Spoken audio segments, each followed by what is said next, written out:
First thing is I always buy a cornmeal mix. This is usually what they sell at the grocery store anyway.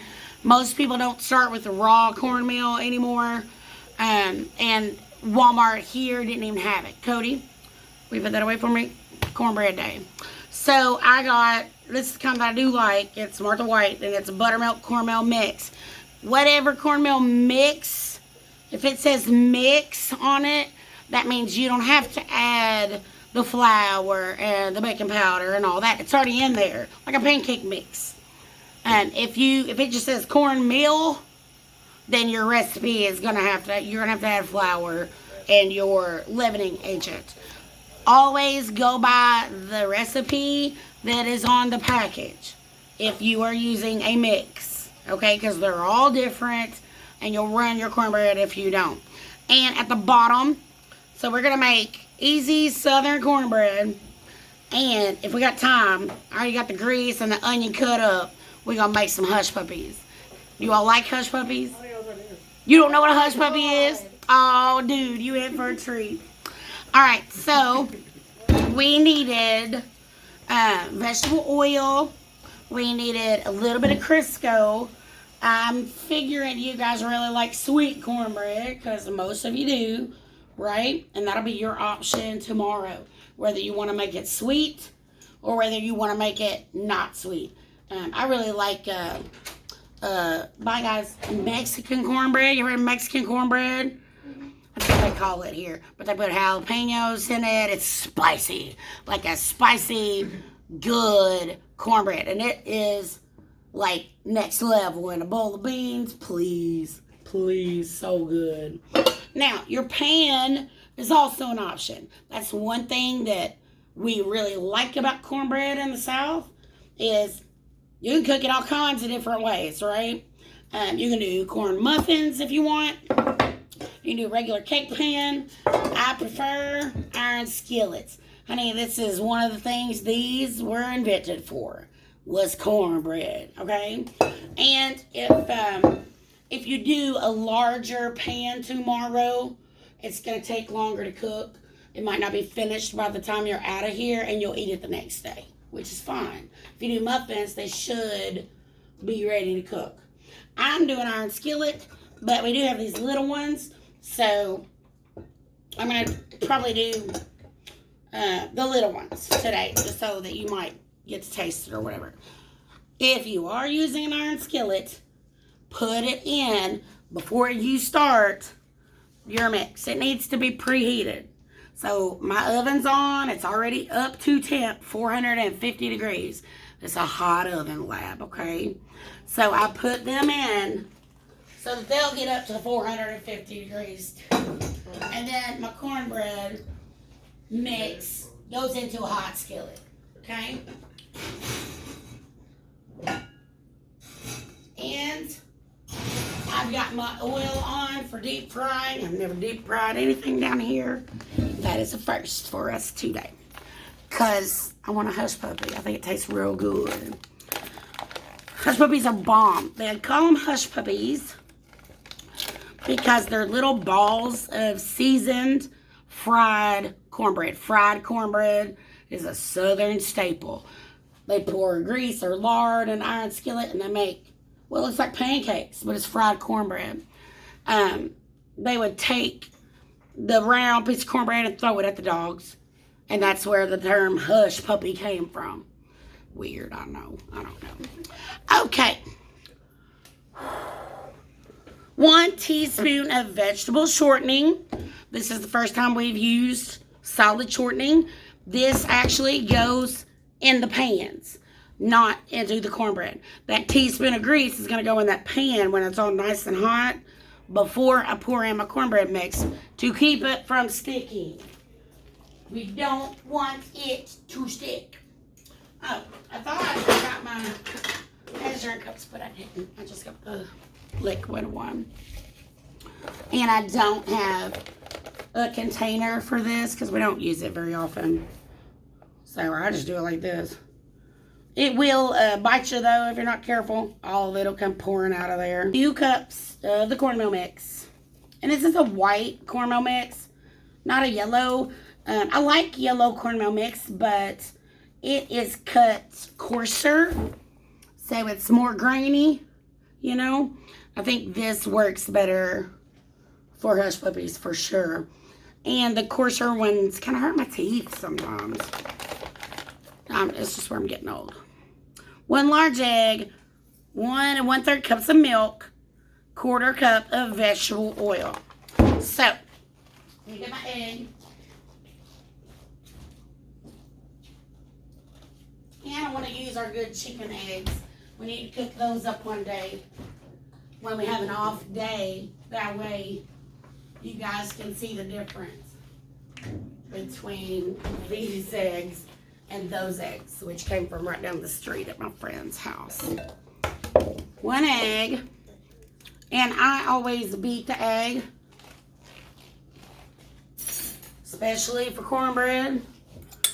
Make sure that you beat that egg.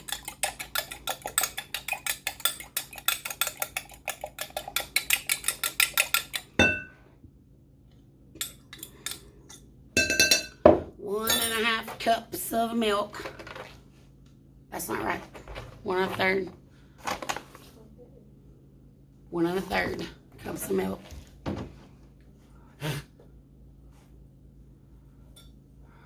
Okay. Where's 1 1/3? Oh, there it is, right inside.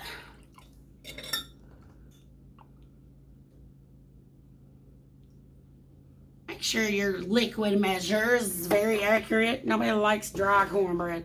It's a little bit dry, but it shouldn't choke you. You know what I mean? 1 1/3 cups of milk and 1/3 of a cup of oil or a 1/2 cup. Oh, neither. 1/4 of a cup.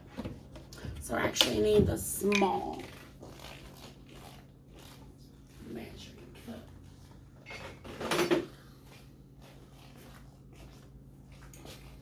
1/4 of a cup.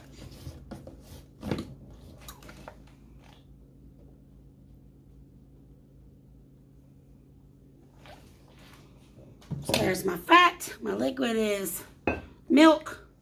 It's got an egg in it, just 1, because we don't want it sticking together really tight. We just want it to hold together enough to get to our mouth, and then it should fall apart, right? Because it's cornbread.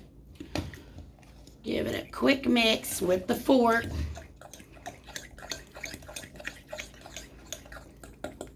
It's very runny.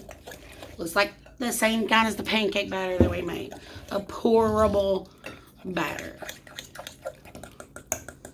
Now, do you guys want this sweet?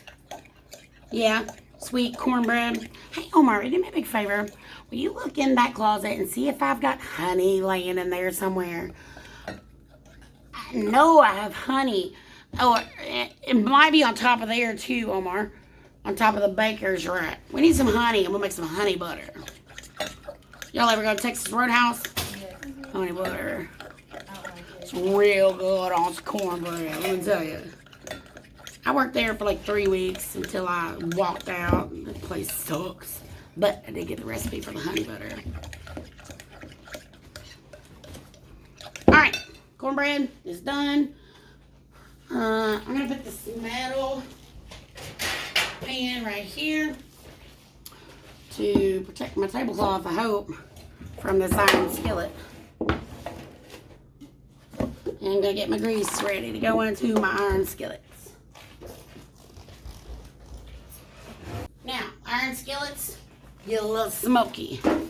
And let me tell you, you don't want to touch these. Okay? Just look at my arms and you will see why.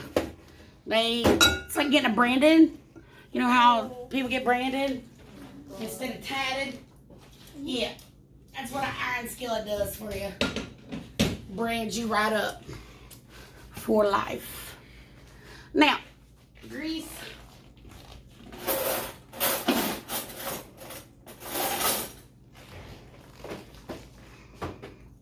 Grease. Are you laughing at me? Because I'm funny. Honey, if you don't laugh with a laugh like mine, you just wind up crying. I just waved at her. Didn't like how that. No, she couldn't get in. What are you doing down here? I forgot my seat cushion. Miss Gabriel's gonna yell at you again. She's not here. She is here. She just left my room. All right. No luck on the honey. No. What is the with that? I know I've got honey in this room. I had honey in this room. What are you making? Cornbread. For this whole cornbread batch, I'm going to use about 1/4 cup of sugar. This is a whole cup, so I'm just going to eyeball it so I don't mess up another one. Anywhere between 1/4 and 1/3 cup of sugar.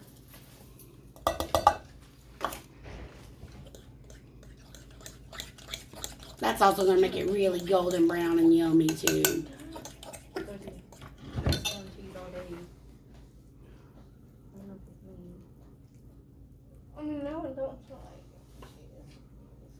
I'm filling them about halfway up. You got to leave room for the sucker to rise. Don't underestimate the rise on the cornbread.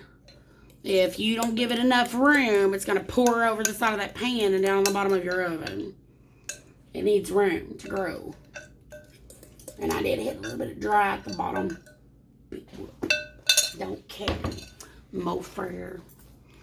Then right back into 450-degree oven. I've never heard of me. Wait, no, it's still recording. No thing. Yeah, don't make me do a whole bunch of editing. Okay. Now, where'd you guys try those though? All right, that's cornbread. Enjoy. Enjoy.